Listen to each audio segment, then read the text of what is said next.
Good morning. Morning. Welcome to Choice.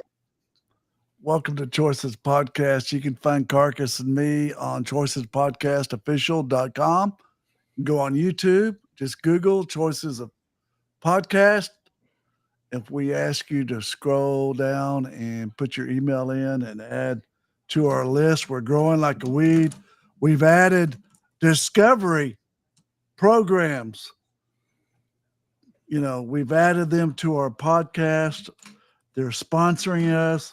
They're our first sponsor that we've had. They're awesome. They do a great job helping people make better choices. That's what it's all about. It's Thursday morning, people. We're cutting hay today. The sun's out. It's a beautiful day. We're going to cut hay. How about that, Carcass? Man, that harkens back to the days before I went to my first year of college, when I was bucking bales in the fields in Nebraska. Yeah. And it was serious business back then. Serious business. So I was like a little bit of a jerk. And so I had a coach in junior high who said that, hey, Stalker, just to keep you out of trouble, you're going to work for me this summer. Yeah, buddy. Yeah, buddy. All I remember is we'd get there about 6 a.m.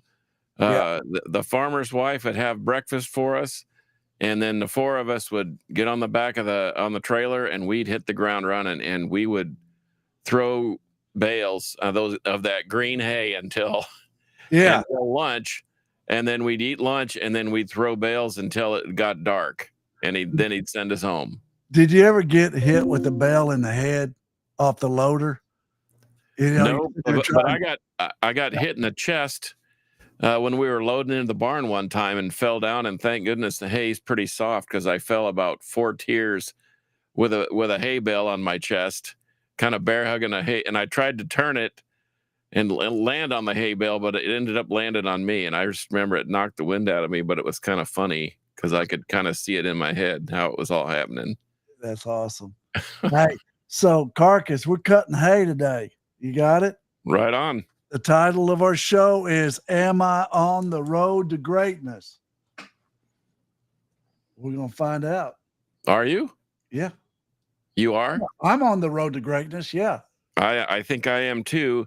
And based on a little research, I'm pretty excited about this, because something I learned is that getting things, success isn't predicated on perfection. No. You can still succeed and not be perfect. Absolutely. And you can still do great things and not be perfect. Absolutely. And so I think that's where people kind of get hung up, as they're trying to become perfect. But anyway, you want to start with a song? Yeah, let's do it. You were all worried about this. You were poking all over the place looking for what the name of the song, but I told you I was going to surprise you. And I think this is going to be a surprise. In fact, it was a surprise to me, because I've known about this song since the early 80s.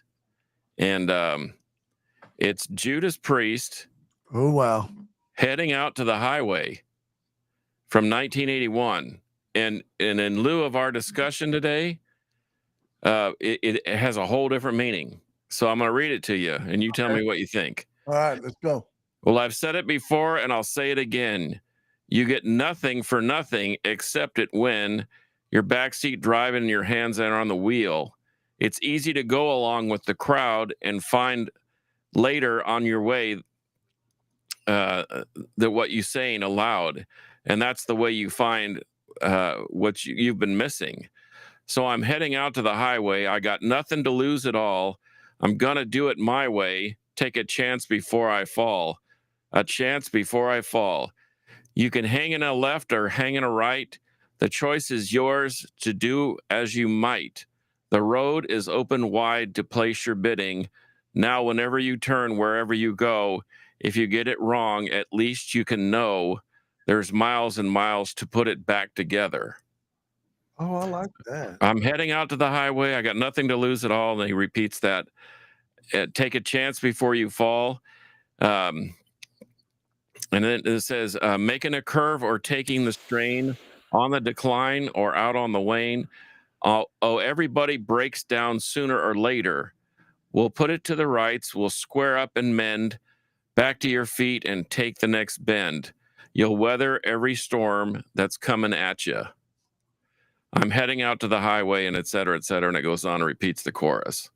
Now that, I've been singing that song since 1981 when it came out, because I really like Judas Priest, and that never really had that kind of impact on me until today.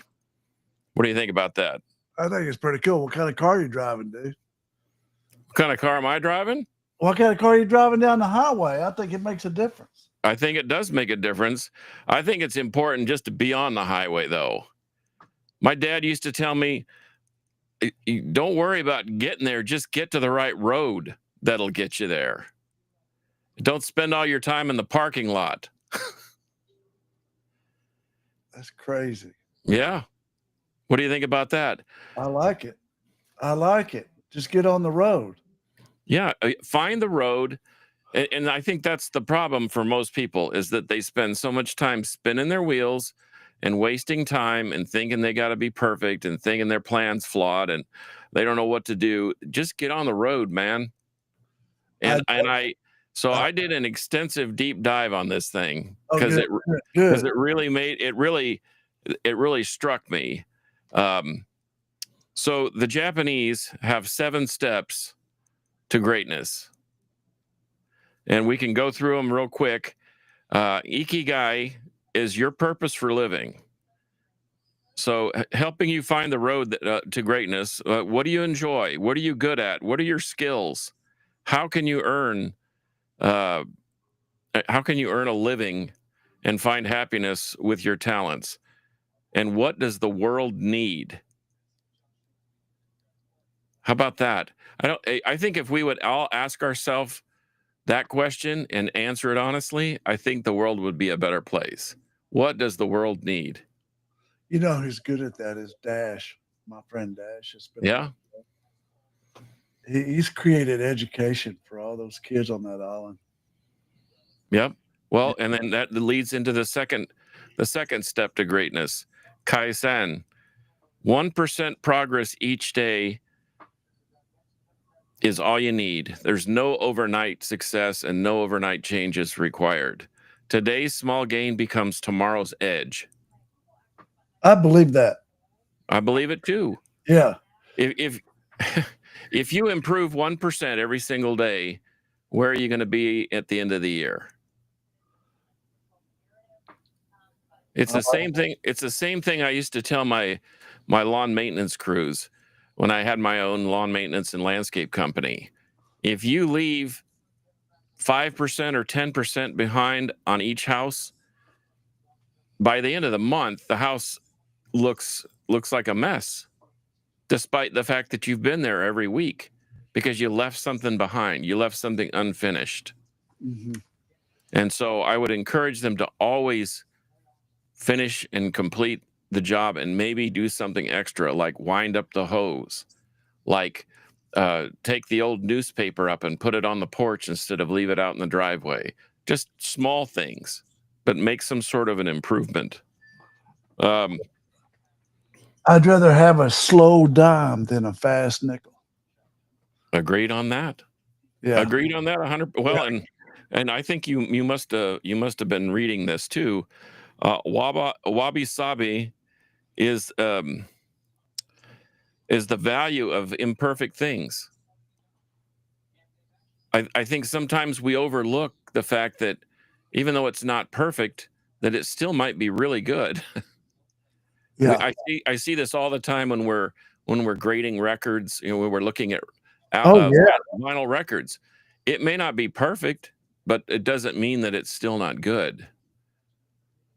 And talk about the Grand Funk Railroad album, how they sold so many, all the vinyl was gone, and then well, and that's the thing. In fact, now that's become kind of one of my passions.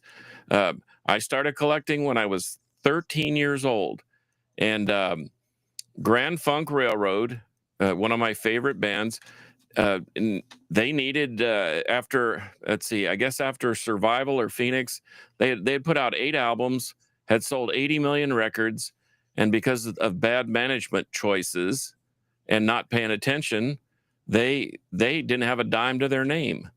So they came off that tour. They pawned their equipment to buy a bus ticket back to Flint, Michigan. And Frank Zappa, who's one of my favorite eclectic weirdo artists, heard about their plight and said, you know what? You need a gold record. You need something that's going to put some money in your pocket. And they said, we have a whole bunch of songs. We've been out on the road. And he said, well, I'm going to bring my friend in, Todd Rundgren, and he's going to help produce the record. And we're going to make this thing a monster. And so that's when they released We're an American Band. And if you're familiar with that album, the outside is all gold. The inside, the vinyl is gold, kind of a clear yellow. And there's a picture of them, speaking of hay bales. They're all sitting on hay bales with American flags sticking out, and they're not wearing a stitch of clothing because they were left with nothing. They were destitute. Wow. So here we are. They ship 4 million copies of the yellow vinyl. They get orders for another 4 million because the public is eating it up. We're an American Band. The song itself was selling like wildfire, and they pressed so many albums is that the record company ran out of yellow vinyl. So they just started printing them on black vinyl because that was the standard issue of the day. And they were in such a hurry to get these records out so they didn't clean the presses. So those 2 plates where they press a record, and it's too involved to talk about with any sensibility, but they press these things between 2 heated vinyl or nickel plates, and some of those crumbs of vinyl were still left over. And so now I was starting to see these orphan records that were kind of black with a little yellow in them, or yellow with a little black in them, or this Coca-Cola root beer color or whatever. And now I've got about 22 copies of Grand Funk We're an American Band that aren't yellow and aren't black, but there's something in between. And every one of them's different. But guess what? The message on the vinyl is still the same. It's still great music, even despite their imperfection. Yes. So I think that's a cool story. That's cool. Hey, did you know that progress beats perfection? I stand by that. I do too. Deliver, refine, repeat. How about that? I like that. Okay. So they're on to something here. Yeah. How about this? Obayatori, that is the growing at your own pace. Your journey is no one else's journey. So when you find that road that you're on, that's your road. And you might see people on that road with you. You might encourage them. If someone's struggling, you might stop and help them fix a flat tire, emotional flat tire or something. But here's something that I really liked. It said, cherry blossoms don't compete with roses. Oh, wow. We're very unique. We are. And when we make our choice to be a certain person or a certain way or do a certain job, I think that's unique to us. And we don't have to I don't have to. My roommate in college was a civil engineer and a very smart guy. I mean, he's a forensic civil engineer and is a professional witness now. He's that smart. But I never felt like I was competing against him because I was a design student. And when I chose to be in the landscape business, we weren't comparing apples to apples, but we were still friends. Yeah. You have your own road you're going down. Yeah. And I have one of my dear friends owns a concrete company. He's huge. But he went down, he's like a dear friend of mine. He went down a different road than I did. And we're still great friends. But he was taking a shower at the house in Irving to go pour concrete when we were in college. You know, I mean, he had that work ethic.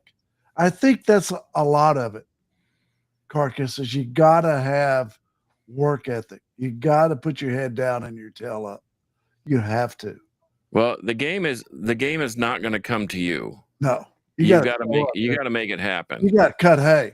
Look, Yeah, that sun's out and the those tractor don't start dry, itself.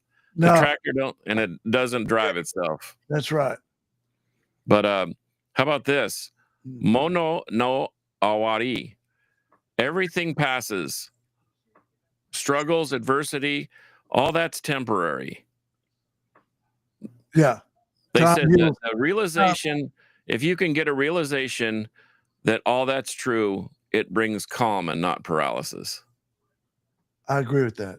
I see people freeze up all the time when the rubber meets the road, as you say. Yeah, but I think it's saying something else too. I believe that time heals all wounds. And you might be having just an incredibly bad day because you had an incredibly bad conversation with somebody, and it might keep you up all night. But you know what? Next week, you're going to forget about it. You're going to keep going. It's like we discussed our little metaphor of life in baseball.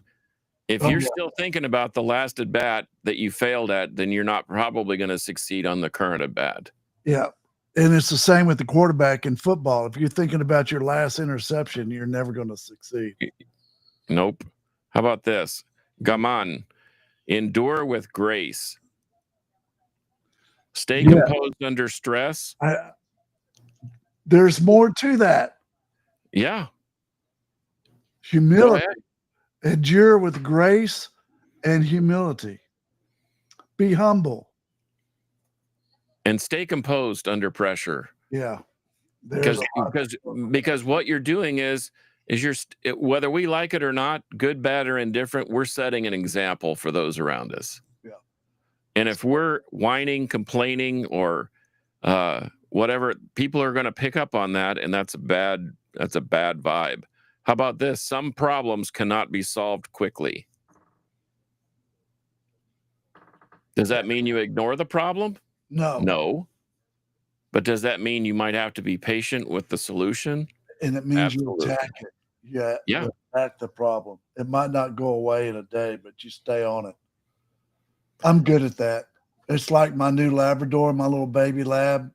She puts that little puppy in her mouth and starts shaking it. That's what I do. I put a problem in my mouth and I just start shaking it till it's not a problem anymore. Till I wear it out. Well, and the theme, the thread that connects all these together is that it takes action. It does. Sitting in the corner and with our forehead on our kneecaps, rocking back and forth, is not going to get the work done. It's not going to get us to the road of greatness. It takes a plan. And it then takes options. Then it takes task. Then it takes action. Then it takes execution. And then it takes victory. And that goes right along with the last adage. Shitakai anai. Some things are out of our control. Acceptance isn't quitting. It's a strategy. Put direct energy to what you can control. Yeah. Really wealthy men are good at that. Successful men are good at listening, silence, don't say a word, and they'll listen to everybody. And then they'll make a decision without advertising it. Yeah, I think it's important that the first thing we got to do is we got to figure out what road that we're trying to get on, and that goes to that first step. What is our purpose for living? Yeah. What are we good at? What are our skills? We evaluate that. Passion. What's your passion? What is your passion? That's exactly what I wrote. Pick a passion. Pick a passion. And so that's what you're not going to get burned out on. And please, like I said, as my dad would always tell me, don't just hang out in the parking lot. That's not going to get you to your destination. You got to get on that road, fella, and go. Yeah. And So you gotta make a plan and you gotta go for it. And the plan doesn't have to be complex. no. In fact, your plan, you might adjust, it's once again, we hearken back to sports. How often do you have a game plan? It's not going well. And what do? You make adjustments at halftime or whenever, or maybe even during the game, that you deviate from the plan a little bit to find what works. Look at your options. You always have 3. Option 1, option 2, option 3. I was with a couple last night in California looking for their kid, and the kid didn't want to go with them, and he's just a real bad place. And I said, let's go back to basics. Option 1, option 2, option 3. Option 1, you can leave. Option 2, you stay. Keep your eye on him like a wounded bull in a pen. Don't ride him. Just keep your eye on him. And option 3, have him arrested. And let somebody else watch him. Yeah, no, get him where it makes sense. Well, I think this isn't rocket science. This is just good. This is just using good judgment and using an action verb and going and getting done what we need to get done.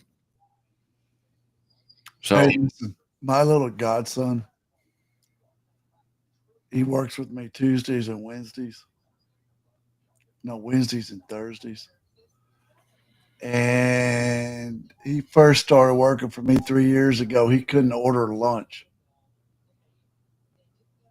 He got a phone call from his godfather today. We added another day to his employment because he earned it. And he is by far past ordering lunch. He does a great job working for us. And in May, he gets his associate's degree. Wow. You know what I mean? Well, that didn't come from sitting in the parking lot, did it, Brad? No, it doesn't come from sitting in the parking lot. And it comes from getting out of yourself long enough to be kind. You know? And I think in our world right now, we have to teach each other that we have to be kindness goes a long way, Agreed. You got a special thought for us this week? Me? Yeah. Come on, man. You're the guy that always has a good thought. I do have a good thought. Let me think of what I still like the saying, you can't change or heal what you do not acknowledge. Amen to that. I love that because you got to acknowledge that if you have a problem, you got to acknowledge it. It's like being an alcoholic and drinking every night, killing yourself, and just quitting drinking. I don't think that fixes it, dude. You've got to acknowledge what's going on in your body and heal your heart to get past it. Does that make sense? I think that's a major hurdle, is just quitting. But I'll tell you what, you're right. You have to look at the whole thing because it's not just a physical thing. Until you acknowledge the pain in your heart, you will never be healed. I don't know how we got on that subject real quick, but I love it. I love recovery. I love helping people get recovered. I don't care where I got to go. Well, we hope that whatever we've said this morning will help get you to where you're going. We hope you're on the right road of greatness. Yes. And just remember, you can't you can't spend a whole lot of time in a parking lot. You got to get out there and go. The road. Hey, and by the way, I'm driving an 18-wheeler on the And it's full of hay. Yeah. Y'all have a great day. We love you and thank you for listening to us. Thanks a lot. See you next week. All right. Bye-bye.